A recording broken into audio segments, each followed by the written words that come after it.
Alors, au début de l'été, nous avons invité les frères et les sœurs qui avaient des questions sur Dieu, sur la vie chrétienne ou la vie en général, et qui aimeraient qu'on explore ces sujets-là, de nous proposer ces questions à l'équipe pastorale. Et une des questions qu'on nous a fait parvenir est la question suivante. Qu'est-ce que le parler en langue?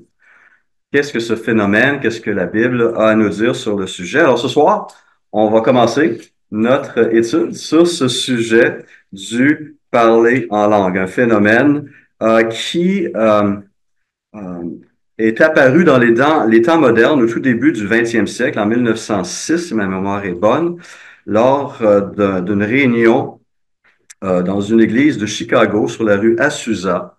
Et lors de cette rencontre, il y a un réveil qui a été débuté et il y a eu des manifestations, dont celui du parler en langue.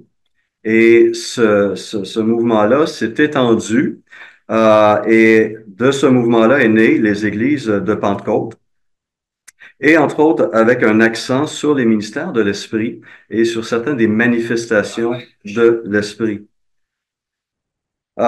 Et donc, depuis un siècle, la question du parler en langue est un sujet qui a fait couler beaucoup d'encre, qui a suscité aussi de la controverse, malheureusement aussi des tensions au sein de différentes associations d'églises et qui a amené certaines personnes à se camper dans des positions extrêmes, d'un côté comme de l'autre.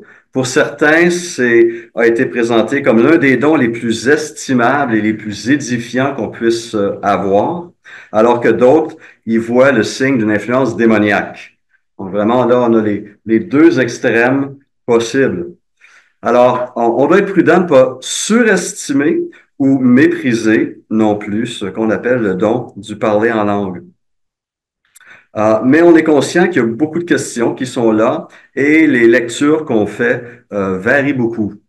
Alors ce soir, je viens devant vous bien humblement avec un premier jet sur un livre d'histoire où ce phénomène est décrit, non pas expliqué, mais décrit, un livre historique, le livre des Actes, où on voit ce phénomène pour la première fois dans l'histoire de l'Église, en fait, dès le jour 1 de l'Église, donc dès le jour de la naissance de l'Église, qui est la Pentecôte en Acte 2. Et la semaine prochaine, on va regarder le côté, un ouvrage didactique, donc un livre qui contient de l'enseignement, la première épître de Paul aux Corinthiens, où l'apôtre développe la question du don des langues. Et on verra donc ce qu'il nous dit sur ce don des langues. Donc ce soir, on se penche sur un livre historique qui ne cherche pas à nous enseigner quelque chose, mais à décrire ce qui a été vécu par les premiers chrétiens à différents moments dans l'Église primitive. Et dans le livre des Actes, en fait, il y a trois passages où on voit le parler en langue. Est-ce que quelqu'un sait lesquels? J'en ai déjà mentionné un. Acte 2, la Pentecôte, la naissance de l'Église. Deuxième épisode, lors de la conversion d'un païen, Corneille, et de sa famille, en Acte 10. Et la troisième manifestation, la troisième mention se trouve en Acte 19, verset 6, lors de la conversion de 12 disciples de Jean-Baptiste. Alors, commençons avec le premier texte. Ah. Commençons avec le premier texte, Acte 2. J'inviterai quelqu'un à nous le faire, la lecture des versets 1 à 12. Acte 2, 1 à 12.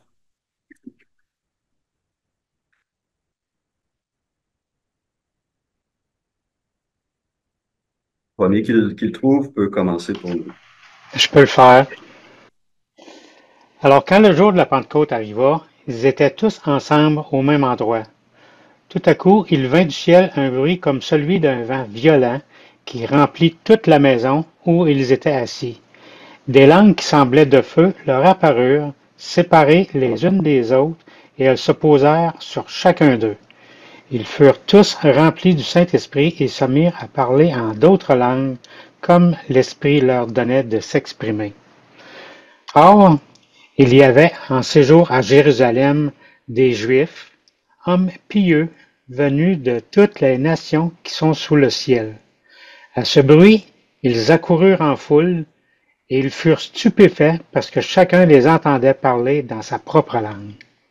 Ils étaient tous remplis d'étonnement et d'admiration, et ils se disaient les uns aux autres, ces gens qui parlent ne sont-ils pas tous Galiléens?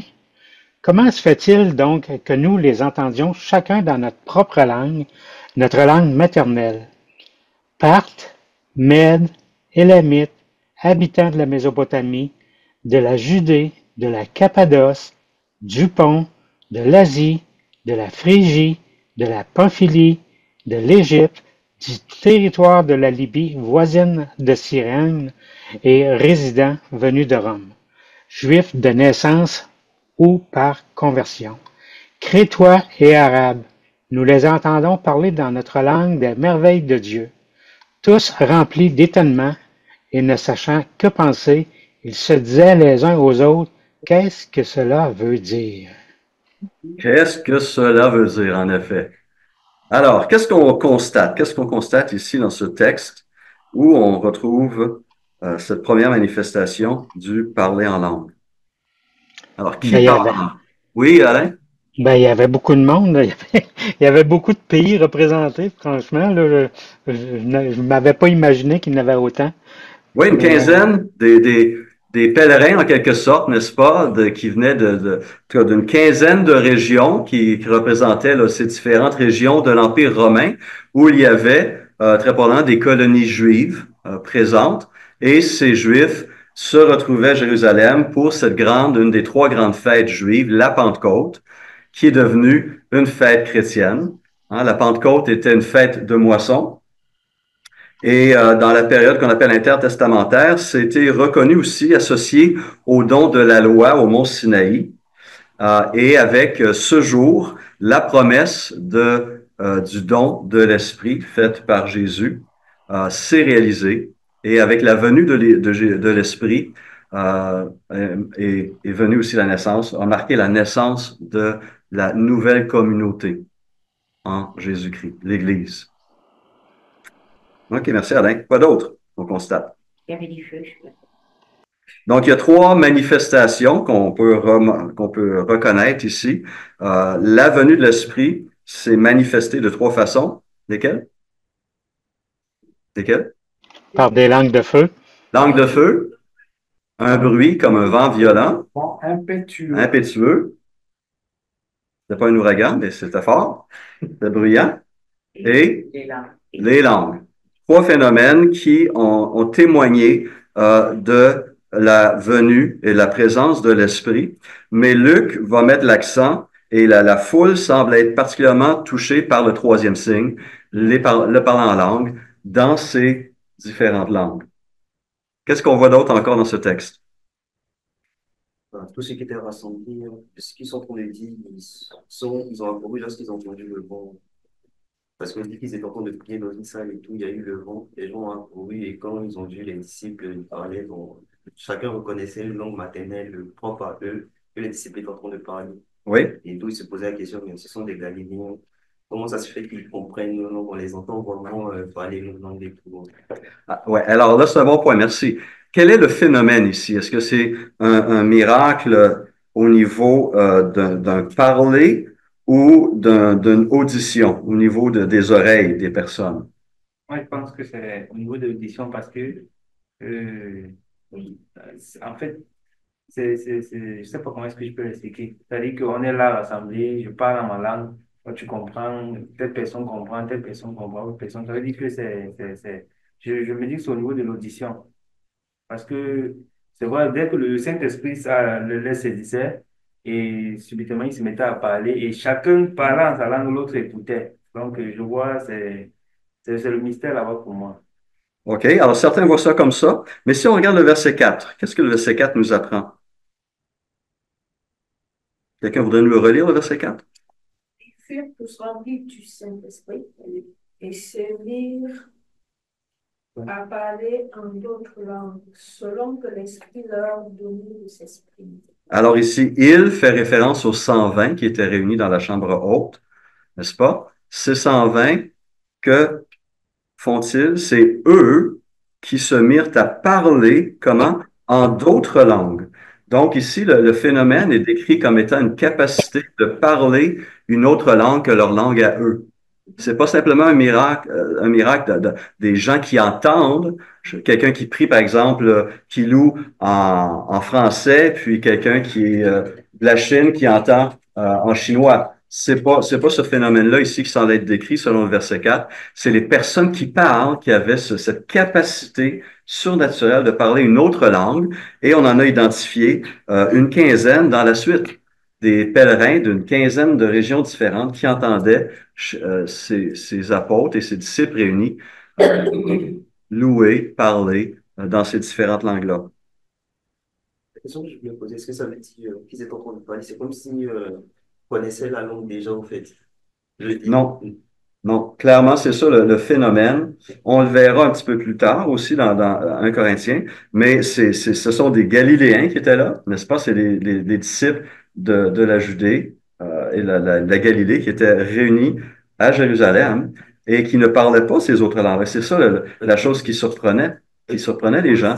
Ils pouvaient s'exprimer tout d'un coup dans une langue nouvelle qui était comprise par ces Juifs et ces craignants Dieu qui venaient de ces différentes régions de l'Empire romain. Autre chose qu'on peut remarquer? Je trouve le remarque quand même drôle. Ces Galiléens qui parlent de notre langue, c'est comme ces personnes simples qui peuvent parler notre langue. Il n'y a pas eu l'école linguistique.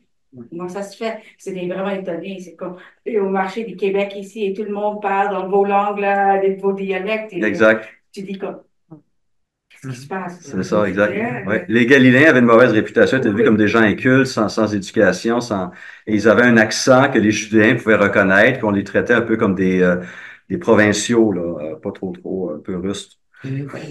Ouais, les Noufis. Ouais, exact. Voilà. Voilà. Et voilà qu'ils parlent plusieurs langues qui sont reconnues par ces pèlerins. Le théologien Amar Jabala a écrit ceci. Il s'agit d'un parler en langue étrangère. Dans chaque passage où la chose est mentionnée, au chapitre 2, versets 4, 6, 8, 11, chapitre 10, 46 et 19, 6, la glossolalie est xénoglossie. Donc, glossolalie, c'est le terme technique. Littéralement, c'est le parler en langue, en grec. C'est ça que ça veut dire. Glossolalie, c'est le terme technique qu'on utilise, mais qui veut dire littéralement parler en langue. C'est pour ça que c'est une traduction littérale. Mais parler en langue, parler différent. Alors, cette glossolalie, c'est une xénoglossie, c'est une langue étrangère, mais c'est une langue. Autrement dit, c'est pas juste des sons, un charabia, incompréhensible. C'était bel et bien des langues qui avaient un contenu. Comment on le voit qu'il y avait un contenu ici? Et par la réaction des différentes personnes qui étaient rassemblées. Parce qu'il prophétisait. Le verset 11. Verset 11. Quelqu'un veut nous lire le verset 11? Comment les entendons-nous parler dans nos langues des merveilles de Dieu? C'est ça. Des merveilles de Dieu. Donc, il y avait un message, il y avait quelque chose de clair, de compréhensible dans cet événement-là. C'était donc un langage compréhensible qui était des langues connues et parlées à l'époque. Il y a Wilfried qui a levé la main. Oui, Wilfried? Oui, au verset 3, il y a une précision là que je ne saisis pas complètement. Des langues semblables à des langues de feu. Euh, Est-ce que tu vas dire quelque chose là-dessus la semaine prochaine ou je Non, vais passer non. la question maintenant? Ces langues de feu sont une représentation de l'esprit qui vient. OK, mais des fois, l'on interprétait l'image comme le feu en termes de jugement. Est-ce que Ou de purification aussi. Ouais. Est-ce que Le c'est feu aussi, cette image de purification. On voit ces deux sens dans l'Ancien et dans le Nouveau Testament. Est-ce que ça s'applique ici, selon toi? Moi, je le verrais clairement comme une purification, mais essentiellement, c'est une image du Saint-Esprit. OK, c'est beau. C'est comme ça que ces langues de feu sont reconnues. Elles viennent se poser sur les disciples réunis, les 120. John Stott, aussi un autre commentateur, dit ceci, que la glossolalie du jour de la Pentecôte était une capacité surnaturelle de parler des langues reconnaissables. Quoique la glossolalie est mentionnée sans autre explication, dans plusieurs textes du Nouveau Testament. Acte 2 est le seul passage dans lequel il est décrit et expliqué. Il semble donc plus raisonnable d'interpréter ces autres textes qui sont où le phénomène est moins bien développé, moins bien expliqué, à la lumière de ce texte qui est plus clair au niveau de ce que ça représente.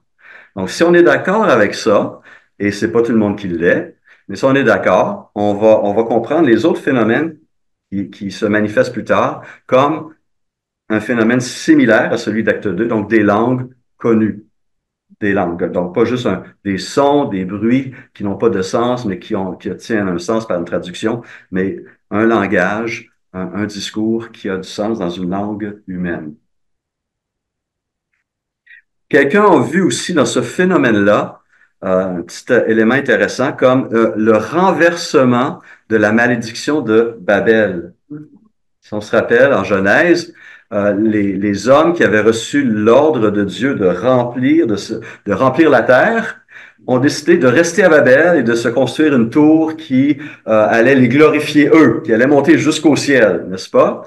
Dieu a vu leur projet. Il voyait qu'ils refusaient le plan de Dieu de remplir la terre. Et qu'est-ce que Dieu a fait? Il est descendu. Hein, eux pensaient qu'ils avaient construit une très haute tour. Dieu va descendre. Il est encore bien plus haut. Et il a confondu les langues et amené les gens donc à se séparer, aller dans différentes directions et accomplir finalement le mandat. La Pentecôte marque un renversement. Ce peuple qui était dispersé peut maintenant être réuni en un peuple nouveau, une nouvelle communauté, celle de Jésus-Christ. Et les gens de différentes langues peuvent adorer le même Dieu et être sauvés par le même Dieu. Donc, un renversement de la malédiction de Babel. Et on a cette image en Apocalypse 5, verset 9. Il chantait un cantique nouveau en disant, tu es digne de prendre le livre et d'en ouvrir les sceaux, car tu as été immolé et tu as racheté pour Dieu par ton sang des hommes de toute tribu, de toute langue, de tout peuple et de toute nation. Tu as fait d'eux un royaume et des sacrificateurs pour notre Dieu, et ils régneront sur la terre. Et on a la même description en Apocalypse 7, verset 9. Donc, ici, on a un phénomène, ici, qui semble être des langues intelligibles, humaines, qui ont un contact, qui ont un contenu, qui ont un sens. Autre chose qu'on peut déduire de ce texte-là?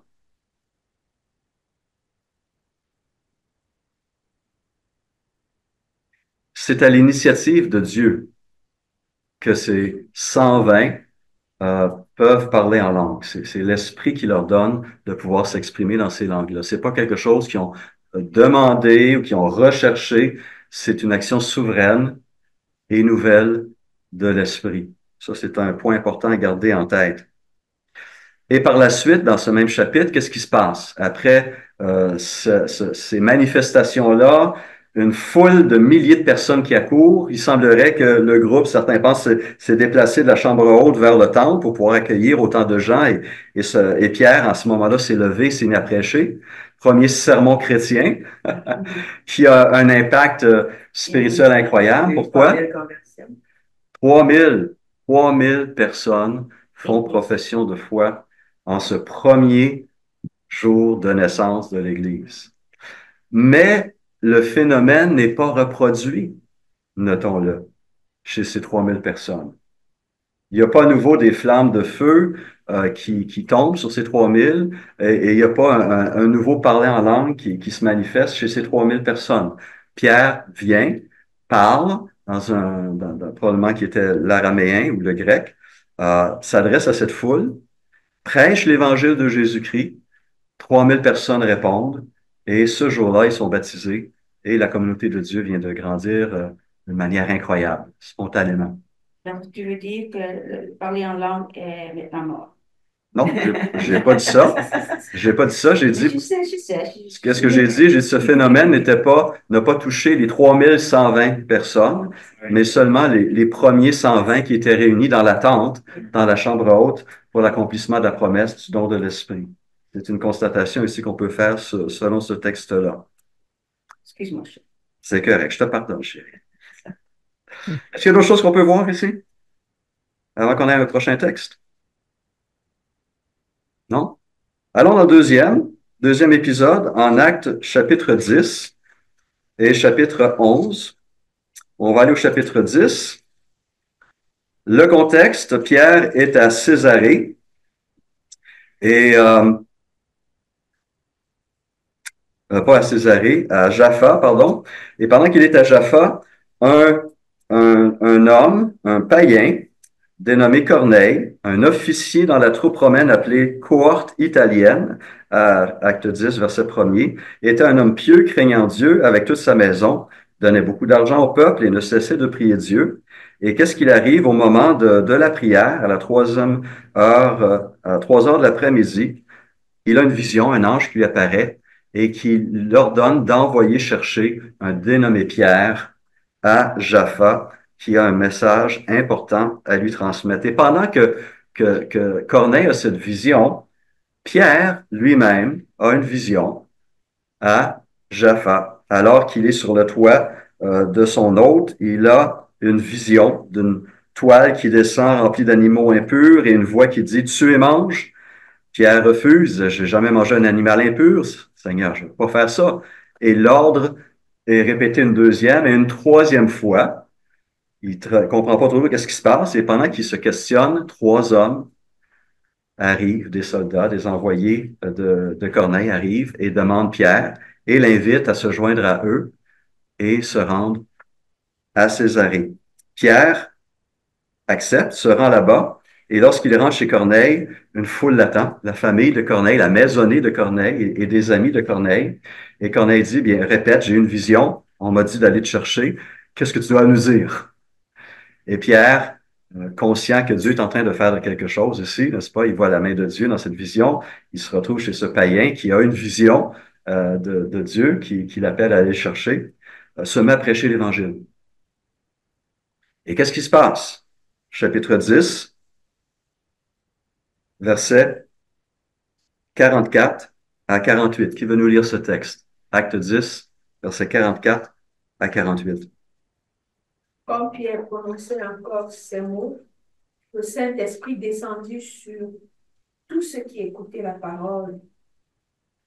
Tous les fidèles circoncis qui étaient venus avec Pierre furent étonnés de ce que le don du Saint-Esprit était aussi répandu sur les païens, car ils les entendaient parler en langue et glorifier Dieu. Alors Pierre dit, peut-on refuser le baptême à ceux qui ont reçu le Saint-Esprit aussi bien que nous? Il leur ordonna qu'ils fussent baptisés au nom du Seigneur, sur quoi ils les prièrent de rester purifiés. Merci. Qu'est-ce qu'on constate ici, dans ce passage? Manifestation du Saint-Esprit. Manifestation, encore une fois, du Saint-Esprit, une action souveraine et inattendue, n'est-ce pas? Pierre et ses collègues juifs chrétiens qui sont avec lui, ses envoyés chrétiens qui sont venus avec Pierre, et lui sont surpris de voir ce qui se passe. Ils constatent que Corneille et les autres membres de sa famille viennent de recevoir le Saint-Esprit au moment où Pierre présente l'Évangile et la repentance. Comment sont-ils conscients de cela? Ils se sont mis à parler en langue. C'était le signe pour attester que Corneille et sa famille, sa maisonnée, venaient de recevoir le Saint-Esprit. Et ce signe est important pour qui? Pour Pierre et ses collègues. Pourquoi? Ben, parce qu'il était, avant ça, la prédication du Christ était juste pour le peuple juif. Et puis là, ben, c'était des étrangers du peuple juif, là, qui recevaient le Saint-Esprit. Fait que ça les étonnait vraiment. Oui. J'ai une question parce qu'ils se sont mis à parler en langue, mais si Corneille est avec sa famille, ils doivent sûrement parler la même langue. En quelle langue ils parlent? On ne sait pas. On ne sait pas. Certains pensent que peut-être Pierre aurait prêché en grec le message de l'Évangile, et peut-être, certains, on ne le sait pas, mais certains pensent que ce serait peut-être en araméen pour que ces Juifs entendent et comprennent qu'il parlait en langue. c'était peut-être cette langue-là, mais le texte ne le dit pas, ne le précise pas, en effet. Mais on dit clairement qu'il parlait en langue, donc cette manifestation qu'on a vue où? Acte 2, quelques temps plus tôt, à la Pentecôte. Ça, c'est quand même répété. Non, Non, justement, je veux dire l'action, Le parler en langue. oui, voilà, ça s'est répété, quoi. à ce moment-là. Mais entre cet épisode à Césarée et la Pentecôte, le phénomène ne s'était pas manifesté. Comment le sait-on? Continuons notre lecture en acte 11. Pierre reste quelques jours chez Corneille, à l'invitation de Corneille. Il reste chez un païen. Ça se faisait pas. Pour un juif, souillure rituelle, ça se faisait pas. Mais voici que Dieu est en train de faire quelque chose de nouveau, n'est-ce pas? L'Évangile, le salut n'est pas seulement pour les Juifs.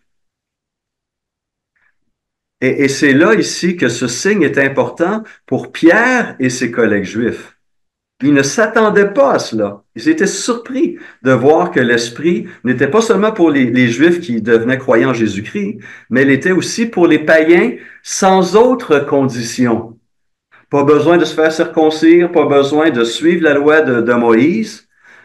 L'Esprit était donné aussi à des païens qui croyaient au message de l'Évangile. C'était révolutionnaire et il fallait ce signe-là justement pour convaincre les croyants d'origine juive que la bonne nouvelle n'était pas que pour les Juifs, le peuple élu de Dieu, qu'il y avait un nouveau peuple. Le livre des Actes est un livre de transformation, de transition, de grands changements. Hein? Oui, oui. Et ça, c'est dans le livre lui-même, sa structure et le mouvement de l'Évangile était résumé dans Acte 1:8. Et vous recevrez une puissance, le Saint-Esprit sera sur vous et vous serez mes témoins à Jérusalem, en Judée, en Samarie et jusqu'aux extrémités de la terre. Donc, juifs, samaritains, païens allaient recevoir le témoignage de l'Évangile, du salut en Jésus-Christ. Et on arrive ici en acte 10 avec cette catégorie. Il y a eu les Samaritains en acte 8. Le parler en langue n'est pas mentionné, mais la réception du Saint-Esprit est mentionnée. Mais ici, on a, et acte 8 a été appelé une Pentecôte samaritaine. On appelle cet épisode en acte 10 à Césarée la Pentecôte des païens, où l'Esprit est reçu par les païens et l'Évangile est donc aussi pour eux. Comment on peut savoir que cette manifestation de l'Esprit, se parler en langue, ne s'était pas répétée depuis la Pentecôte? Probablement, parce qu'il n'y a aucune autre mention entre la Pentecôte et Acte 10, mais il y a un autre indice qui nous est donné dans le texte, au chapitre 11. Lorsque Pierre retourne à Jérusalem, les Juifs chrétiens, certains Juifs chrétiens l'attendent de pied ferme. Acte 11, verset 1. Les apôtres et les frères qui étaient en Judée apprirent que les non-Juifs avaient eux aussi fait bon accueil à la parole de Dieu. Et lorsque Pierre monta à Jérusalem, ceux qui étaient circoncis lui adressèrent des reproches. Voyez, nous, on comprend cette transition des Juifs aux païens. De l'Évangile, c'est pour l'humanité entière, c'est pour tous les hommes. Mais les Juifs, les premiers croyants, sont encore pris dans leur chaîne de pensée de l'Ancienne Alliance, le peuple de Dieu qui est Israël, cette nation-là. Et il faut que Dieu intervienne d'une manière claire pour leur faire comprendre que non, c'est pas seulement pour vous. La bonne nouvelle, l'Esprit, le don de l'Esprit, c'est pour tous les hommes. Dieu qui fait quelque chose de nouveau et de beau et de puissant.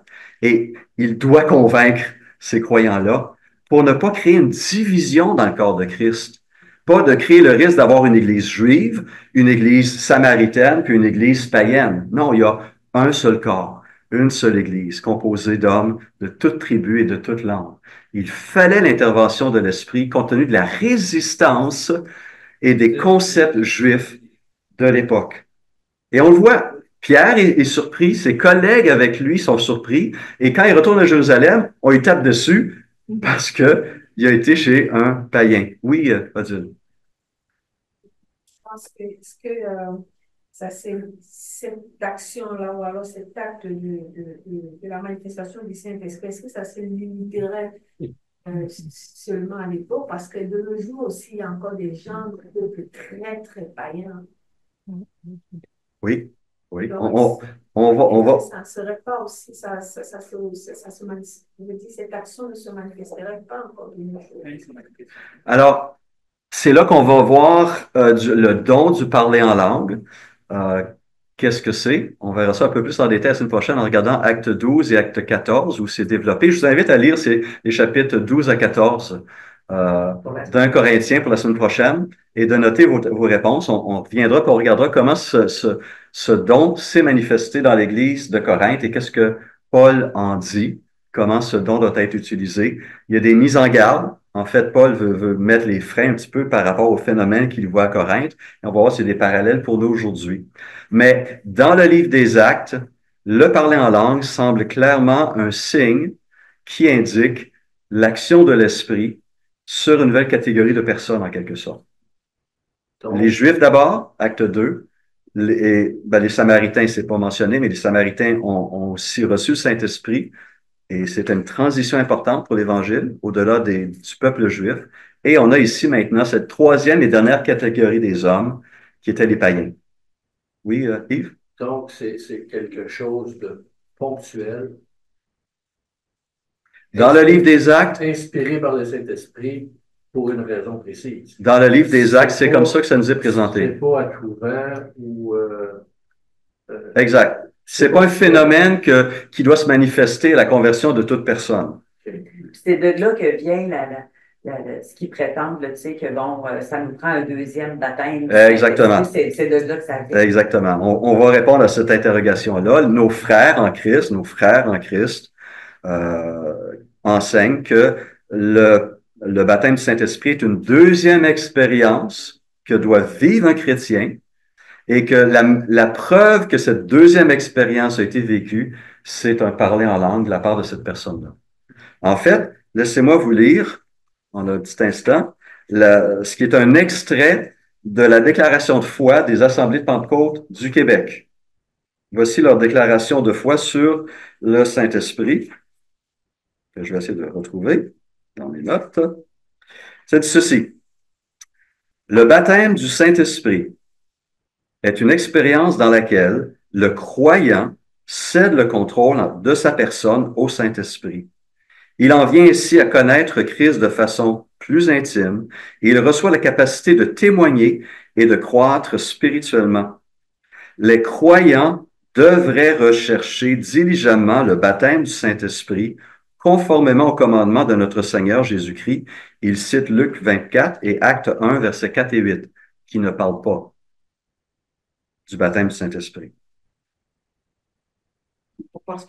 La preuve initiale du baptême du Saint-Esprit est le parler en d'autres langues sous l'énonciation de l'Esprit, selon la déclaration de foi des Assemblées de Pentecôte, et il cite à l'appui 2 Corinthiens 3, 18 et Actes 1, 8. Encore une fois, c'est pas précisé dans ces textes-là. La base scripturale biblique n'est pas solide ici. Et elle conclut cette partie. Cette expérience est distincte de la nouvelle naissance et lui est subséquente, donc vient après. Et il donne comme exemple Acte 8 et Acte 10, ici, qui est Corneille, et c'est sa maisonnée. Alors, qu'est-ce qu'on constate en Acte 2 et en Acte 10? Est-ce que c'est une expérience qui vient après la conversion ou au moment de la conversion? Au moment, dans les deux cas. Et on va voir le troisième exemple plus tard. C'est la même chose. C'est au moment de la conversion que cette manifestation de l'Esprit a lieu, de parler en langue. Dans ce cas du livre des Actes. Et donc, on continue en Acte 11 pour justifier ce que j'ai dit. Excuse-moi, Stéphane. Est-ce que le baptême du Saint-Esprit pour ceux que tu cites là est identique au baptême dans le Saint-Esprit? Est-ce que c'est la Il y en même... a qui vont faire des nuances, mais je ne pense pas que ces nuances sont justifiées dans le texte, non. OK, non. il faut pas. C'est Jésus qui baptise dans le Saint-Esprit. Non, parce que je pense que dans 1 Corinthiens 12, Paul utilise le terme « Vous avez tous été baptisés dans le Saint-Esprit ». Oui. appartenir à une même famille. Ben, en tout cas, je pense qu'on en parlera là. Mais On le verra, oui, mais il y en a qui mettent beaucoup de poids sur les quelques mots différents, mais on parle ici du phénomène de Jésus qui baptise les croyants dans le Saint-Esprit. On regardera ça avec Acte 1 Corinthiens 12 la semaine prochaine. Mais notons ici dans la définition, ben là j'anticipe un peu la semaine prochaine, mais notons dans la définition qui est faite dans la Confession de foi des Assemblées de Pentecôte, contrairement aux exemples qu'on voit dans le livre des Actes, c'est pas une expérience subséquente, ça a lieu à la conversion et non après. Et on doit dire aussi, alors qu'eux disent qu'un chrétien devrait rechercher le baptême du Saint-Esprit, c'est clairement ça qu'ils disent. On pourra lire le Nouveau Testament du début à la fin, en avançant, en reculant. Jamais allons-nous trouver un seul commandement adressé à des croyants qui disent rechercher le baptême du Saint-Esprit. Il n'y a aucun commandement dans le Nouveau Testament adressé aux chrétiens de dire rechercher le baptême du Saint-Esprit. Pourquoi? Parce qu'on l'a déjà. Ce sera l'argument que je vais défendre lorsqu'on va regarder 1 Corinthiens 12. Et donc, ce qui m'amène à dire que ce que nos frères pentecôtistes décrivent dans leur déclaration de foi ici, c'est pas le baptême du Saint-Esprit, mais c'est la plénitude du Saint-Esprit. On fera une distinction. Donc, acte 11. Les Juifs attendent Pierre de pied ferme et lorsqu'il arrive, on lui tape sur les doigts en lui disant « Tu es entré chez des incirconcis, tu as mangé avec eux, scandaleux. » Pierre se mit alors à leur exposer dans l'ordre tout ce qui s'était passé. Alors, il reprend sa vision, il reprend l'appel de Corneille pour se rendre chez lui. Il arrive chez lui, il partage l'Évangile, et ensuite, on lit verset 15 d'Acte 11. Lorsque j'ai commencé à parler, le Saint-Esprit est descendu sur eux comme sur nous. Quoi? Au début. Au début. Notez cette phrase. Comme sur nous au début. Et je me suis souvenu de cette parole du Seigneur. Jean a baptisé d'eau, mais vous, vous serez baptisés du Saint-Esprit. Puisque Dieu leur a accordé le même don qu'à nous, qui avons cru au Seigneur Jésus, qui étais-je, moi, pour m'opposer à Dieu? Verset 18.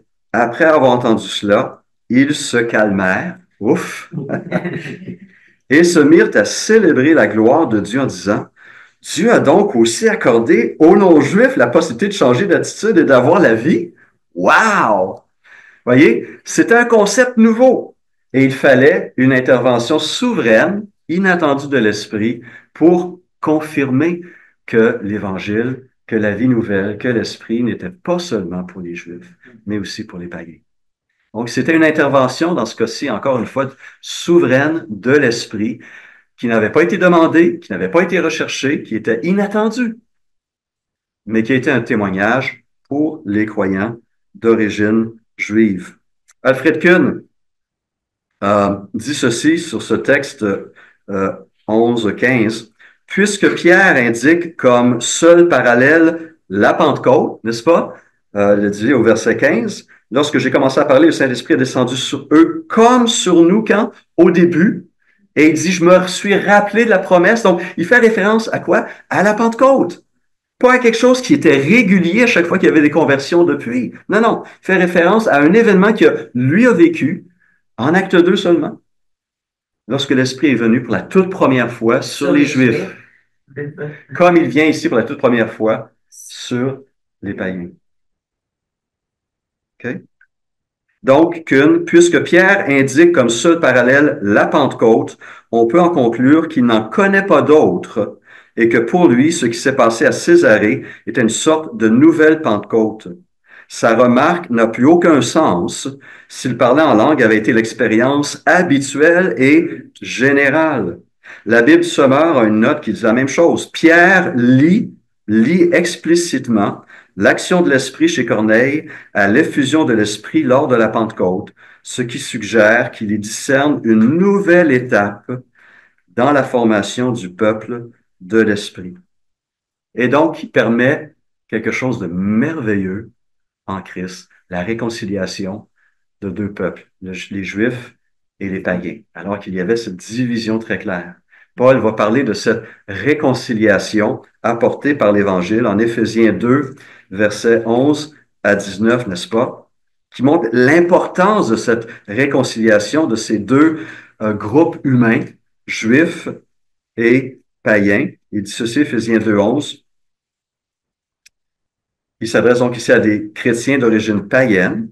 Souvenez-vous qu'autrefois, vous étiez identifiés comme non-juifs dans votre corps, appelés incirconcis par ceux qui se disent circoncis et qui sont dans leur corps, par la main de l'homme. Donc, il parle ici évidemment des Juifs.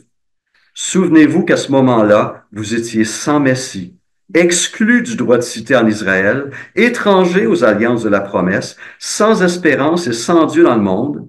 Mais maintenant, en Jésus-Christ, vous qui autrefois étiez loin, vous êtes devenus proches par le sang de Christ. En effet, il est notre paix, lui qui des deux groupes, sous-entendu juifs et païens, n'en a fait qu'un, et qui a renversé le mur qui les séparait, la haine. Par sa mort, il a rendu sans effet la loi avec ses commandements et leurs règles, afin de créer en lui-même un seul homme nouveau à partir des deux, établissant ainsi la paix. Il a voulu réconcilier l'un et l'autre avec Dieu en les réunissant dans un seul corps au moyen de la croix, en détruisant par elle la haine. Il est venu annoncer la paix à vous qui étiez loin et à ceux qui étaient près. À travers lui, en effet, nous avons les uns et les autres accès auprès du Père par le même esprit. Ainsi donc, vous n'êtes plus des étrangers ni des résidents temporaires. Vous êtes au contraire concitoyens des saints, membres de la famille de Dieu. Il fallait une intervention surnaturelle et puissante de l'esprit pour briser ce mur-là et aussi briser les préjugés et les conceptions anciennes qu'avaient les Juifs par rapport aux païens. Et c'est ce qui a été fait à travers ces manifestations-là en Acte 10. Et on a ça a pris du temps, oui. Ça a pris du temps. C'est un schéma de pensée, un changement de paradigme, un changement de modèle qui était fondamental. Elles sont encore là. Tu sais, pas les Juifs messianiques, mais les autres Juifs sont encore là. Ah oui, eux, non. Ils reconnaissent même pas le Seigneur. Donc, oui, eux sont encore loin, très loin. Et finalement, un dernier texte qui est plus difficile, celui-là, c'est la conversion de 12 hommes qu'on retrouve en Acte 19, 1 à 7. Quelqu'un veut nous prendre ce texte et nous le lire? 1 à 7. Oui, 1 à 7. Pendant qu'Apollo était à Corinthe, Paul, après avoir parcouru les hautes provinces de l'Asie, arriva à Éphèse. Ayant rencontré quelques disciples, il leur dit, « Avez-vous reçu le Saint-Esprit quand vous avez cru? » Et ils répondirent, « Nous n'avons pas même entendu dire qu'il y ait un Saint-Esprit. » Il dit, « De quel baptême avez-vous donc été baptisés? » Et ils répondirent, « Du baptême de Jean. » Alors Paul dit, « Jean a baptisé du baptême de repentance, disant au peuple de croire en celui qui venait après lui, c'est-à-dire en Jésus. » Sur ces paroles, ils furent baptisés au nom du Seigneur Jésus. Lorsque Paul leur eut imposé les mains, le Saint-Esprit vint sur eux et ils parlaient en langue et prophétisaient. Ils étaient en tout environ 12 hommes. Donc, c'est un autre passage assez particulier, un autre épisode avec un groupe spécifique ici. De qui s'agit-il lorsqu'on parle de ces 12 hommes que Paul rencontre? Qu'est-ce qu'on peut savoir sur eux? Les disciples de Jean-Baptiste. Ils étaient, de la manière que c'est décrit, des disciples non pas de Jésus-Christ, mais de Jean-Baptiste. Quels sont les indices? Ils avaient reçu le baptême de repentance de Jean-Baptiste, le baptême que Jean-Baptiste a appliqué aussi à Jésus, n'est-ce pas? Et agissant en titre de prédécesseur à Jésus pour préparer les cœurs du peuple. Et Jean-Baptiste avait aussi ses propres disciples. On sait que certains des premiers disciples de Jésus étaient des disciples de Jean-Baptiste, n'est-ce pas? Et c'est Jean-Baptiste qui les a dirigés vers Jésus. Voici l'agneau de Dieu qui ôte les péchés du monde. Et de cela, 2 disciples de Jean ont suivi Jésus, sont devenus ses disciples, etc. Mais Jean-Baptiste avait aussi des disciples qui aussi baptisaient comme Jean-Baptiste le baptême de repentance. Et même Jésus, au début, pratiquait le baptême de repentance. Le baptême de repentance, c'est ça. On voit ça en Jean 3, pour un temps, n'est-ce pas? Mais le baptême de repentance de Jean-Baptiste n'était pas le baptême chrétien, parce que Jésus n'était pas mort. C'était pas un baptême en Jésus-Christ, au nom de Jésus-Christ. C'est un baptême pré-chrétien qui cherchait à préparer le cœur des gens. Et ces disciples de Jean-Baptiste avaient une vision missionnaire auprès des communautés juives à travers l'Empire romain, puis ils se retrouvent ici, dans cette région d'Éphèse. Et donc, qu'est-ce qu'on sait de plus? Ils étaient disciples de Jésus-Christ parce qu'ils avaient reçu le baptême disciples de Jean-Baptiste parce qu'ils avaient reçu le baptême de Jean-Baptiste. Mais quoi d'autre? Ils étaient ignorants du jour de la Pentecôte, de la venue de l'Esprit. Jean-Baptiste en avait parlé, l'Ancien Testament parlait de la venue de l'Esprit, n'est-ce pas? Mais ils ne savaient pas que la Pentecôte, acte 2, avait eu lieu, que l'Esprit était venu et que les nouvelles communautés du Seigneur avaient vu le jour. Ils avaient probablement quitté Jérusalem entre peut-être la mort de Jésus et le jour de la Pentecôte. Ils étaient à l'extérieur et c'est là qu'ils rencontrent l'apôtre Paul quelques années plus tard. Ils ignoraient la venue de l'Esprit et ils ne connaissaient pas le baptême de Jésus-Christ sur la profession de foi. Et donc, Paul leur présente ces choses. Ils reconnaissent Jésus et ils sont baptisés et ils reçoivent le Saint-Esprit. Ce que je trouvais toujours drôle, c'était aussi 12. Oui, aussi 12. 12 apôtres. 12 disciples. C'est pour nous mêler. Ouais, donc c'est un texte un peu particulier. Hein, c'est le seul texte aussi. On a un rebaptême. Ceux qui avaient reçu ce baptême de repentance par immersion reçoivent le baptême par immersion, mais cette fois-ci au nom de Jésus-Christ. Hein? Et ils reçoivent à ce moment-là le Saint-Esprit et ça se voit par le fait qu'ils ont parlé en langue et prophétisé. Et donc, c'est un autre signe qui était donné. Et ce groupe-là était, encore une fois, le livre des Actes, c'est pas pour nous enseigner comment les choses doivent être, c'est comment les choses se sont passées. C'est un livre historique. Il ne cherche pas à nous enseigner comment les choses devraient être. C'est le portrait des premières... Ça s'est raconté. Des premiers mois, des premières années de l'Évangile, de l'Église, de l'Église, suivant la Pentecôte. Et ici, on a ce groupe qui reflète encore une conception de l'Ancienne Alliance, n'est-ce pas? Pré-Christ, en tant que disciples de Jean-Baptiste. Et ils ne sont pas conscients de cette nouvelle ère qui est là. Et donc, Paul leur présente cette nouvelle, font profession de foi, sont baptisés et reçoivent le Saint-Esprit. Et donc, on a ici, encore une fois, comme déduction, un événement qui a lieu non pas après la conversion, mais avant la conversion de ces personnes-là, et qui est un signe d'une transformation, d'une transition. J'aimerais conclure, avant de voir s'il y a une ou deux questions, par certains des points que Alfred Kuhn tire de ces éléments tirés du livre des Actes. Il dit ceci. Premièrement, le livre des Actes ne nous rapporte que 3 cas de parler en langue. Il cite un autre commentateur, il ne faut pas oublier que les langues ne sont mentionnées que 3 fois en relation avec la réception de l'esprit, et chacun de ces cas peut, en toute honnêteté, être considéré comme exceptionnel. Premier jour, la naissance de l'Église, le jour où l'Esprit vient, la Pentecôte, le moment où les premiers païens reconnaissent Jésus-Christ comme Seigneur et on doit marquer leur entrée dans cette Église, dans cette famille de Dieu par cette manifestation-là. Et ce groupe de disciples qui était relié à Jean-Baptiste, l'Ancienne Alliance, encore une fois, pré-Christ, qui font cette transition-là. Deuxième point, tous les 3 se rapportent à la venue initiale de l'Esprit dans des croyants, donc à leur conversion, et non à une seconde expérience. Et troisième point qu'il souligne, les Actes nous rapportent aussi beaucoup de cas de conversion sans parler en langue. Même à supposer que ce livre soit la norme du christianisme actuel, cela ne signifierait pas encore que la venue de l'Esprit doit être nécessairement accompagnée d'un signe visible. C'était pour nous mettre ça clair que c'était pour les Juifs, pour les païens, puis après c'est ça. C'est ça. Après ça, c'est comme, bon, vous le savez, là, pas besoin de leur faire. Exact. Maintenant, le peuple de Dieu, le nouveau peuple de Dieu contient toutes ces catégories de personnes, juifs, les semi-païens juifs samaritains et les incroyables, les païens. Kuhn fait une autre remarque intéressante ici, contrairement à nos frères de Pentecôte qui nous encouragent à rechercher, il dit, dans aucun des cas, ceux qui ont reçu les langues ne les ont recherchées, elles leur furent données souverainement. Hein, c'était pas il n'y a pas un mouvement pour les rechercher. Étude du temps, comprendre bien. C'est un don du Saint-Esprit, un des dons du C'est une manifestation dans ce cas-ci. Oui, dans ces Il y a trois cas-là. personne autour pour forcer, vas-y, là, il faut que tu parles en langue, il faut essayer. Il n'y a pas eu de pression. C'est exact. L'école pour ça, et Non, non. une étude pour ça. Exact. Donc ici, c'est le portrait historique.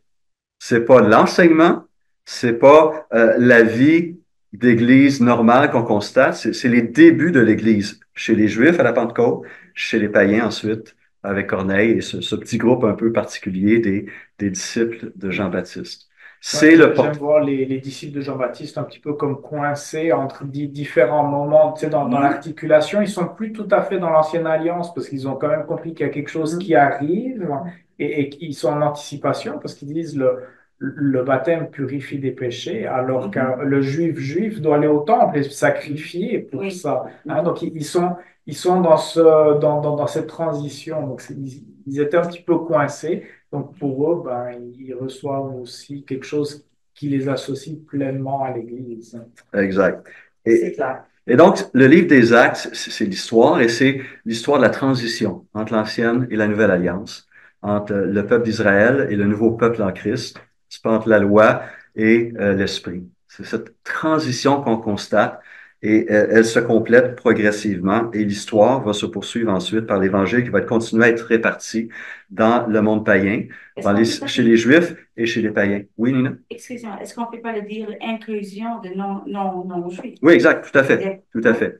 Et mon point était que il fallait ces manifestations-là pour convaincre aussi ces chrétiens, les chrétiens d'origine juive, que l'Évangile, c'était pas juste pour l'Ancienne Alliance, le peuple de l'Ancienne Alliance, mais pour tous les hommes, sans autre condition que la foi en Jésus-Christ. Il fallait pas suivre la loi, il fallait pas être circoncis, il fallait pas, etc., etc.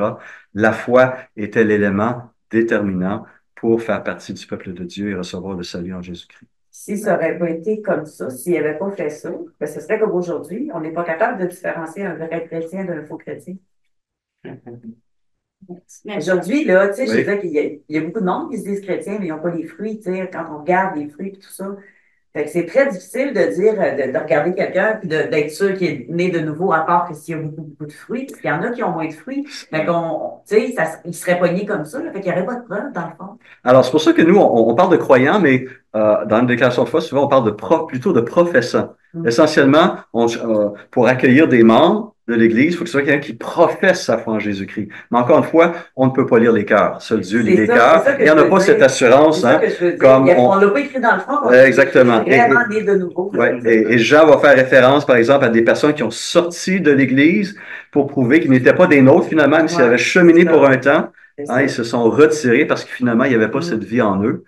Donc, le temps présent, on reçoit des professeurs, mais il est possible qu'il y ait des gens qui n'ont pas réellement la vie de l'esprit. C'est pas. S'il n'y avait pas eu ça, ben, il aurait été comme ça dans ce temps-là, ça aurait pas été clair. Oui. Et c'est pourquoi aujourd'hui, bien, en regardant quelqu'un, c'est essentiellement ce que sa marche démontre, une marche par l'esprit.